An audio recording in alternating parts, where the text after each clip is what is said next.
The Conversation France.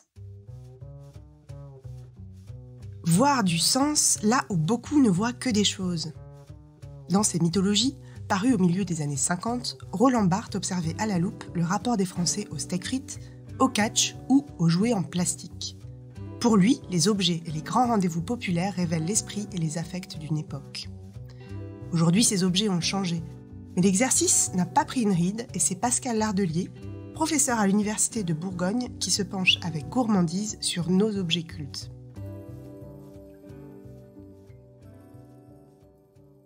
Dans notre société, pour accéder aux biens et aux services, il faut avoir les codes, au propre et au figuré. Un QR code, un digicode, un mot de passe, un code barre ou une carte magnétique. Nous vivons dans un monde de bip, ce bip qui signe la validité de nos différents passes et par extension qui semble qualifier notre validité sociale. Aujourd'hui, on s'intéresse donc aux barrières invisibles et à la façon dont nous passons d'un espace à un autre avec Pascal Lardelier.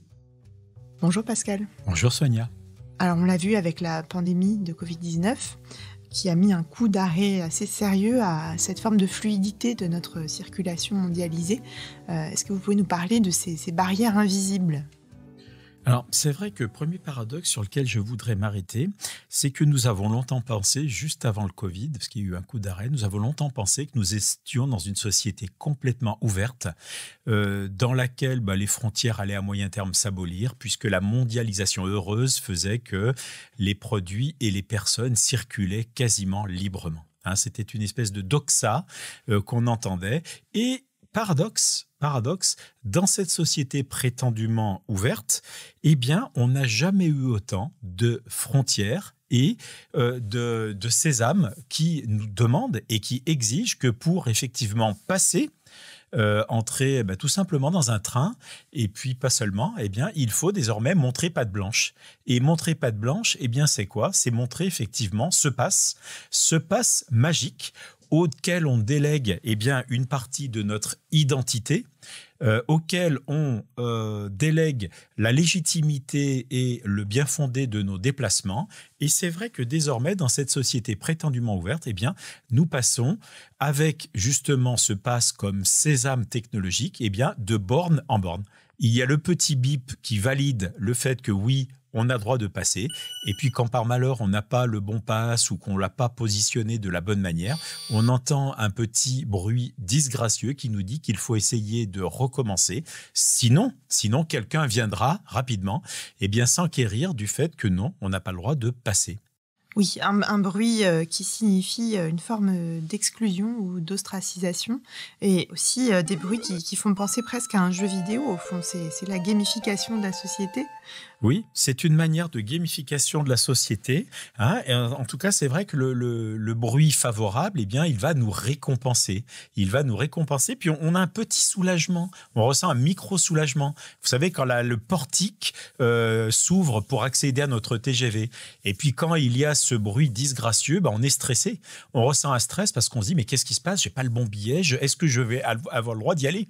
Voilà, donc c'est vrai que comme vous le disiez justement, le sésame, ce sésame technologique, il marque l'entrée dans une nouvelle société avec effectivement cette notion très très marquée d'ostracisme qui punissait l'ostracisme à Athènes, ceux qui n'avaient plus le droit d'appartenir à la cité.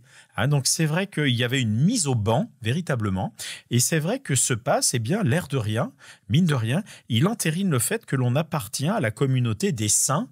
Alors on l'écrit sans T, les saints, puisque on sait que pendant la pandémie et avec le pass sanitaire, sans ce pass, on ne pouvait quasiment pas avoir de vie sociale, restaurant, TGV, théâtre, etc. nous était véritablement interdit.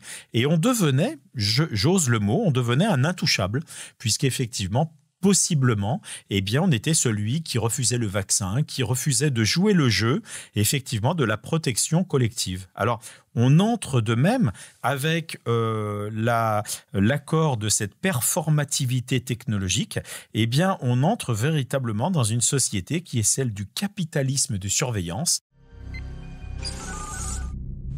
Welcome to Gattaca.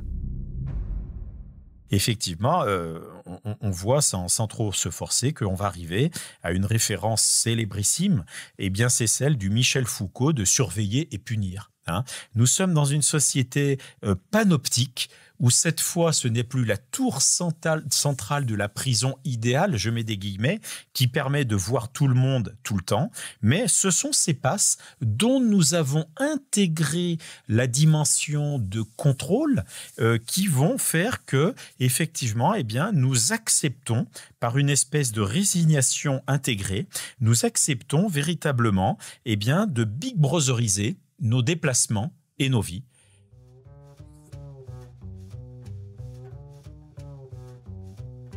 Est-ce que finalement c'est une surveillance qui a changé de forme ou est-ce que on peut vraiment parler d'une extension du domaine de la surveillance ? Je crois qu'on peut quand même constater qu'il y a eu une accentuation et une accélération de ces dispositifs qui font qu'effectivement, nous sommes de plus en plus épiés, regardés, autorisés, validés ou interdits. Alors, paradoxe intéressant, nous sommes dans une société de communication. Mais comment est-ce qu'on qualifiait la personne que l'on rejetait de manière officielle d'une communauté ? Par l'ex-communication.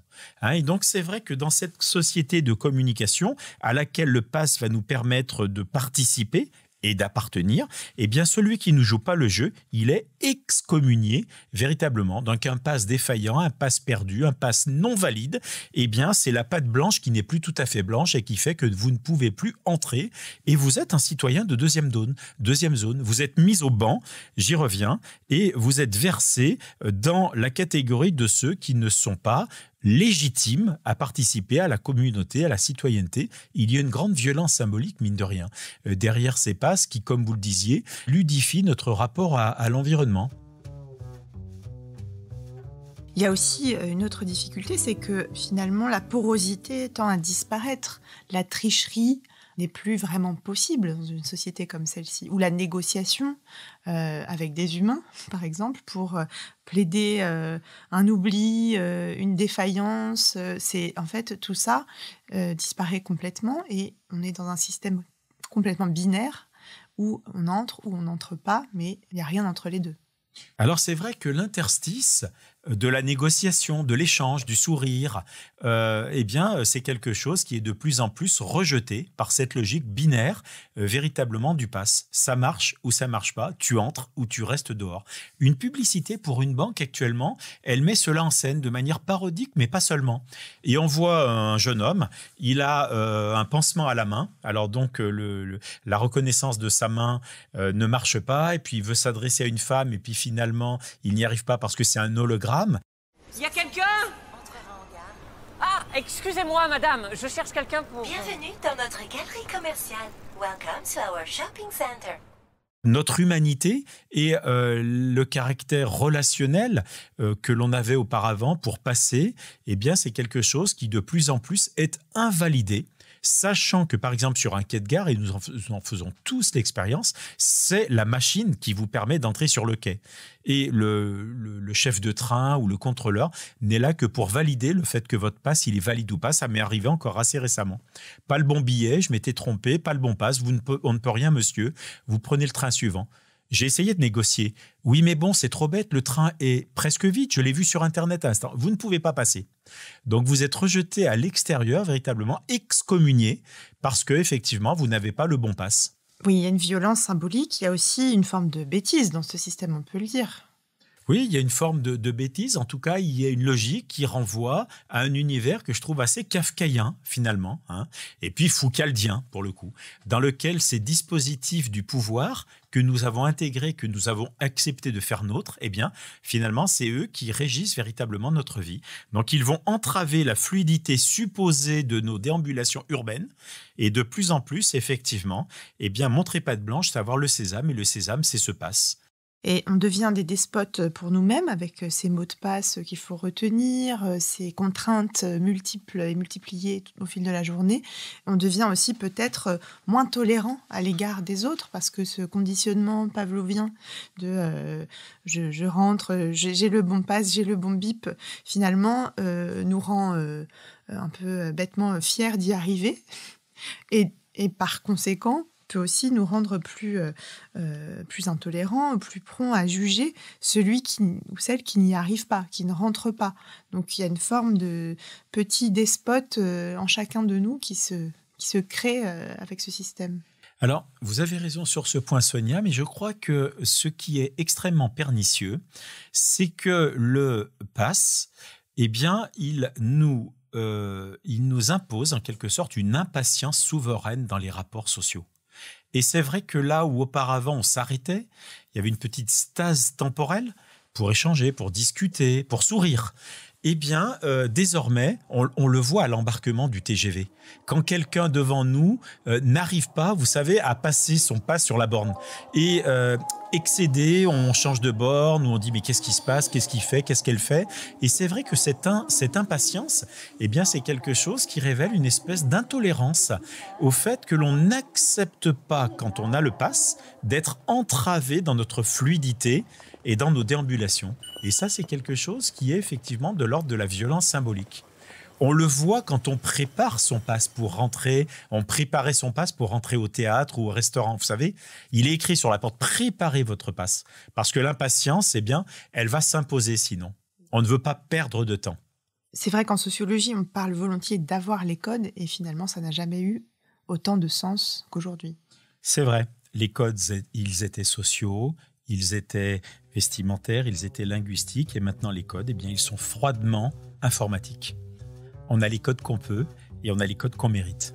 Merci beaucoup Pascal Lardely.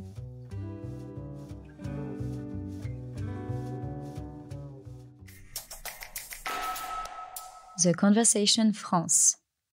In Extenso est un podcast de The Conversation. Chaque vendredi, la rédaction donne la parole à la recherche pour mieux comprendre l'actualité. Retrouvez l'ensemble des épisodes d'In Extenso et nos autres séries directement sur theconversation.com dans la rubrique podcast.